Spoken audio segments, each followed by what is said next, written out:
రేపల్లె శివ ప్రవీణ్ కుమార్. ఆయన పేరే ఓ సంచలనం. ఆయన పేరే ఓ సిద్ధాంతం. ఐపీఎస్ ఆఫీసర్‌గా, ప్రభుత్వోద్యోగిగా పనిచేసిన, బహుజనులకు రాజ్యాధికారమే లక్ష్యంగా రాజకీయాల్లో అడుగుపెట్టినా ఎక్కడైనా ఆయన తన మార్కు చూపించారు. అసలు ఐపీఎస్ ఉద్యోగాన్ని వదిలేసి ఆయన రాజకీయాల్లోకి ఎందుకు అడుగుపెట్టారు? ఆయన ఓటమి నుంచి నేర్చుకున్న లక్ష్యాలేంటి? అసలు ఈ పోలీస్ ఆఫీసర్స్‌కి పాలిటిక్స్ కలిసి రావట్లేదా? ప్రస్తుతం నాతో పాటు ఉన్నారు ఆర్ఎస్ ప్రవీణ్ కుమార్ గారు. ఈ పాడ్కాస్ట్ లో ఎవరికి తెలియని ఎన్నో విషయాలను ఈ రోజు మనం తెలుసుకుందాం. సరే, నమస్తే. నమస్తే సార్. అసలు IPS officer RS Praveen Kumar గారు అంటే గూస్ బంప్స్ సార్, వైబ్రేషన్స్. అసలు ముఖ్యంగా కాకి యూనిఫామ్ వేసుకోవాలనే ఆలోచన ఎప్పుడు వచ్చింది? కాకి యూనిఫామ్ వేసుకోవాలన్న ఆలోచన సివిల్ సర్వీసెస్ ఎగ్జామ్స్ రాసేటప్పుడే వచ్చింది. అంతకుముందు విద్యార్థి దశలో పోలీసుల పవర్ కానీ, లేకపోతే పోలీసులు సమస్య పట్ల స్పందిస్తున్న తీరు కానీ, వాళ్ళ యూనిఫామ్కి ఉండే ప్రాముఖ్యత, ఇవన్నీ కూడా కొంత ఇన్స్పైర్ చేసిన. అయితే సివిల్ సర్వీసెస్ ఎగ్జామ్ రాసేటప్పుడే ఐఏఎస్, ఐపీఎస్, మా సీనియర్స్ కొంతమంది ఐఏఎస్లు కావడం, ఐపీఎస్లు కావడం, వాళ్ళని చూసి వాళ్ళందరూ అయినప్పుడు మనం ఎందుకు కాకూడదన్న ఒక ఆలోచన. అంతే తప్ప ప్రతిరోజు పోలీసులను ఏమంటారు, నేను యూనిఫామ్ వేసుకొని ఆ విధంగా చేయాలి, ఈ విధంగా చేయాలన్న ఆలోచనలు తర్వాత విద్యార్థి దశ నుంచి, అంటే బాల్యం నుంచి పెద్దగా రాలేదండి. కాకపోతే యూనివర్సిటీలో జాయిన్ అయిన తర్వాత సివిల్ సర్వీస్ ప్రిపేర్ అవుతున్న ఫ్రెండ్స్ని చేసి వచ్చినాం. ఐపీఎస్ సెలెక్ట్ అయ్యారు అని తెలిసినప్పుడు మీ ఫీలింగ్స్ ఏంటి? అంటే ఆ రోజు రిజల్ట్స్ వచ్చినప్పుడు మనకు ఐపీఎస్ వస్తుందని తెలీదు. కాకపోతే నాకు ఒక 396 ర్యాంక్ వచ్చింది. 396 ర్యాంక్ వస్తే చాలామంది సీనియర్స్ నీ ర్యాంక్ డెఫినెట్గా ఐఏఎస్, ఐపీఎస్ వస్తుంది అని చెప్పడం జరిగింది. అయితే ఇందులో ఒక సరదా విషయం ఏంటంటే, నేను మా ఊర్లో అది పేపర్లో ఐపీఎస్కు ఎంపికైన అలంపూర్ విద్యార్థి అని చెప్పి పేపర్లో వచ్చింది. పేపర్లో వచ్చిన వెంటనే నేను ఇంటికి పోయాను. మా తల్లిదండ్రులకి ఇవన్నీ తెలియదు, నేను ప్రిపేర్ అవుతున్నట్టు కూడా వాళ్ళకి ఏం తెలియదు. అంటే మా తల్లిదండ్రులకు ఆ విషయం తెలిసే అవకాశం కూడా లేదు. మా నాన్న ఏదో నేను వెటర్నరీ డాక్టర్ అయ్యి, ఒక గెజిటెడ్ ఆఫీసర్ అయ్యి, ఒక గ్రీనింగ్తో సంతకం చేస్తాడు నా కొడుకు అని అనుకున్నాడు అంతే. మా అమ్మకైతే నా కొడుకు తన కాళ్ళ మీద తను నిలబడి మా మీద ఆధారపడకుండా సమాజంలో గౌరవంగా బతికితే చాలనుకున్నది మా అమ్మ.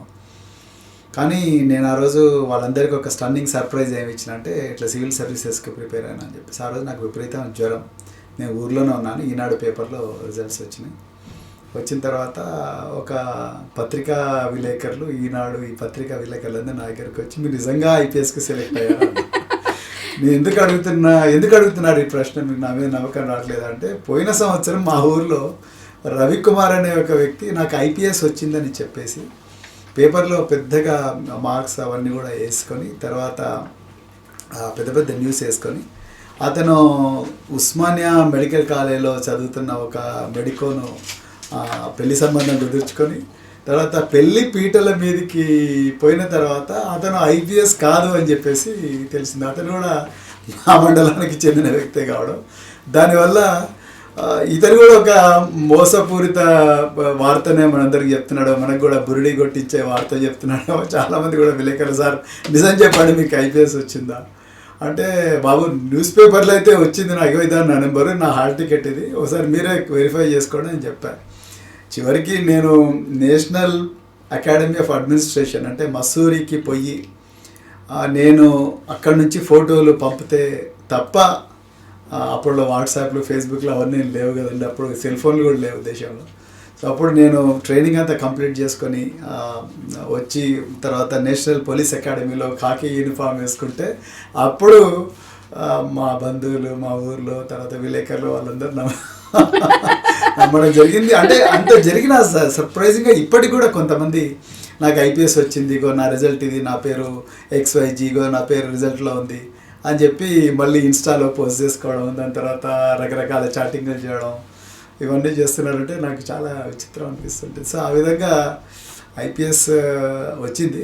తర్వాత మరి మా తల్లిదండ్రులు నిజంగా వాళ్ళకు కొంత డౌట్ ఉండింది, ఇది నిజమో కాదో, నా కొడుకు మళ్ళీ ఎక్కడ మా ఇజ్జత్ తీస్తాడో అన్న భయం కూడా ఉండింది. అందుకొరకు నేను కూడా వాళ్ళకు ఎగ్జైట్ అయిపోయి ఊరంతా ఏదో దావత్ ఇచ్చి, లేకపోతే పండుగ వాతావరణం అట్లాంటిది ఏం చేయలేదండి. సో అంత యూనిఫామ్ వేసుకున్న తర్వాతనే వాళ్ళు కూడా నమ్మడం జరిగింది. యూనిఫామ్ వేసుకొని మా చేతిలో ఒక 9mm పిస్టల్ వచ్చిన తర్వాత అప్పుడు మా తల్లిదండ్రులు కొంచెం నమ్మారు. సార్, ఐపీఎస్ ఆఫీసర్గా మీరు ఎన్నో కేసెస్ డీల్ చేశారు కదా, అందులో ఇప్పటికీ మీకు గుర్తుండిపోయే టఫెస్ట్ ఛాలెంజింగ్ కేసు ఏంటి సార్? ఛాలెంజింగ్ కేసు అట్లా చాలా చేశానండి. పెద్ద నాకు బాగా సాటిస్ఫాక్షన్ ఇచ్చిన కేసు అయితేనేమో సాయుధులైన నక్సలైట్లను వాళ్ళతో నెగోషియేషన్స్ అంటే చర్చలు జరిపి వందలాది మందిని జనజీవన స్రవంతిలో కలపడం అనేది ఇప్పటికి కూడా నాకు బాగా సాటిస్ఫాక్షన్ ఇచ్చే అంశం అండి. ఎందుకంటే రక్తపాతంతోనే కాదు, ఈ సమస్యను శాంతియుతంగా కూడా చాలా వరకు పరిష్కరించవచ్చు. వాళ్ళు కూడా మనలాంటి మనుషులే, వాళ్ళకు కూడా కొన్ని భావాలు, తర్వాత వాళ్ళకు కూడా కొన్ని ఆశయాలు ఇవన్నీ కూడా ఉంటాయి అన్న ఒక భావనతోనే వాళ్ళందరితో నేను చర్చలు జరిపి చాలా అంటే చాలా గొప్పగా నాకు గుర్తుండే ఒక రిస్కీ ఆపరేషను, బట్ నాకు గుర్తుండే విషయం. ఇక రెండవది, నేను క్రైమ్ బ్రాంచ్లో డీసీపీగా ఉన్నప్పుడు హైదరాబాద్లో నాగార్జున ఫైనాన్స్ కంపెనీ కేసును దాదాపు 100 కోట్ల ఫ్రాడ్ ఉండేది. తర్వాత చాలామంది మహిళలను, చాలామంది పేదవాళ్ళందరినీ కూడా మోసం చేసింది ఆ కంపెనీ.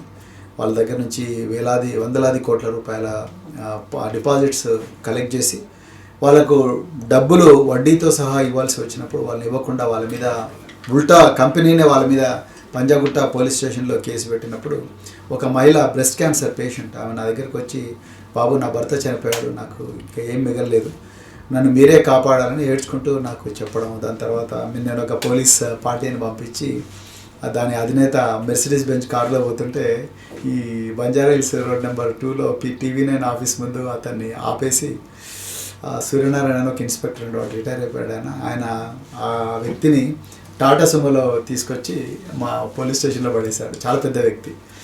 అప్పుడు ఆయన పడేసిన వెంటనే మాకు ముఖ్యమంత్రి కార్యాలయం నుంచి ఫోన్ వచ్చింది, అంత పెద్ద వ్యక్తిని ఏ విధంగా మీరు అరెస్ట్ చేస్తారు, మీ దగ్గర ఉన్న ఆధారం అది అన్నారు. వాళ్ళందరికీ నా గురించి తెలుసు, వీడు ఎవరి మాట వినడం తెలుసు కాబట్టి, సార్ ఇదంతా కాదు, నా దగ్గర రికార్డు ఉంది, ఇక్కడ 100 కోట్ల రూపాయల ఫ్రాడ్ ఇది. ఇక్కడ బాధితులందరేమో పేద మహిళలు, మధ్యతరగతి మహిళలు, వాళ్ళందరూ వాళ్ళ విడోస్ ఉన్నారు, కొంతమంది బ్రెస్ట్ క్యాన్సర్ పేషెంట్స్ ఉన్నారు. వాళ్ళు ఏ పోలీస్ స్టేషన్ పోయినా వాళ్ళకి న్యాయం జరగడం లేదు.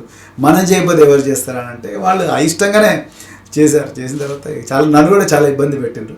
నేను పట్టించుకోలేదు. నాకు వాళ్ళ ఆ బాధితుల సాటిస్ఫాక్షన్ నాకు ఇంపార్టెంట్. అందుకని అది నాకు చాలా బాగా గుర్తుంది. ఆ మహిళని ఇప్పటికి కూడా, ఆమె ఫేస్ ఇప్పటికి కూడా నాకు గుర్తొస్తుంటుంది. అంటే ఆమె ఇంత హ్యాపీగా ఫీల్ అయింది. ఆమె ఎన్ని వందల పేజీల రికార్డులు చదివి ఎంతో రీసెర్చ్ చేశాం, కానీ మా అధికారుల నుంచి పెద్దగా ప్రశంసలు రాలేదు, కానీ ప్రజల నుంచి చాలా ప్రశంసలు వచ్చినాయి. నాకు చాలా ఆనందం ఇచ్చిన కేసు.